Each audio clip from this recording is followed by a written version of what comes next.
Stinks. A local woman says DC recycling inspectors are going just too far.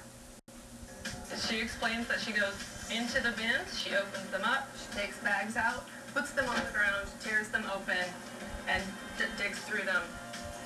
Well, wait until you hear how much that woman was fined for tossing her cat's litter into the trash.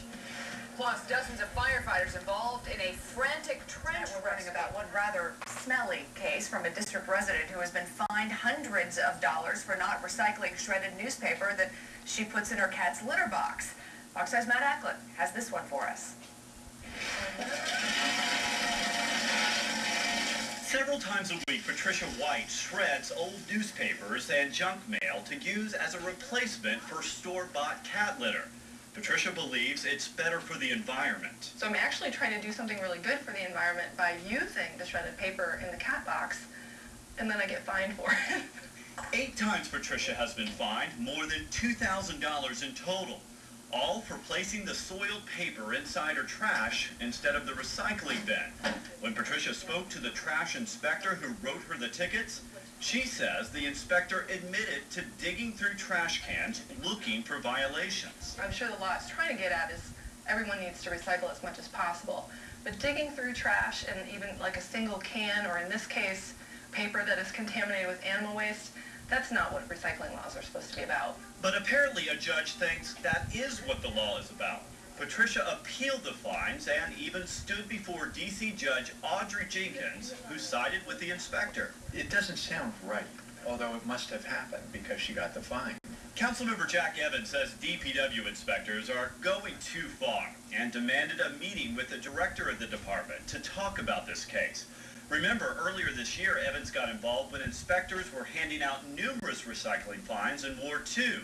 The owner of a Logan Circle hardware store was fined hundreds for one soda can in her trash. And I don't know if the night before they're going around and looking in these trash bags. It seems rather bizarre. Patricia says she's going to try and appeal her case one more time. She's gathered pictures, studied the law, and even has the support of her neighbors. She says she is speaking to us to point out the extremes inspectors are taking to fine residents, with a judge backing them up. She didn't believe me. She didn't believe me.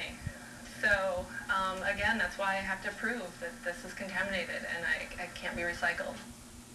You gotta shake your head at this one. Yeah, you really do. Yeah. Patricia says she wants to make it clear that she does recycle, she believes in the law, but the big question is, what does she do after this cat litter is dirty? Does she throw it into the recycling bin? I mean, think about the guy who has to come and check the recycling and take it to wherever it goes. You would think that she's actually doing them a favor. You would think so. And it's surprising, too, that DPW, even the judge, wouldn't toss this out after she went to them. Very surprising. In fact, I called the judge and DPW. First, DPW sent us a statement about a half hour ago saying that they really didn't address it at all. They didn't talk about this specific case. But, Lord, then we did talk to the judge's office. We thought, you know, they usually typically don't talk with court cases still pending.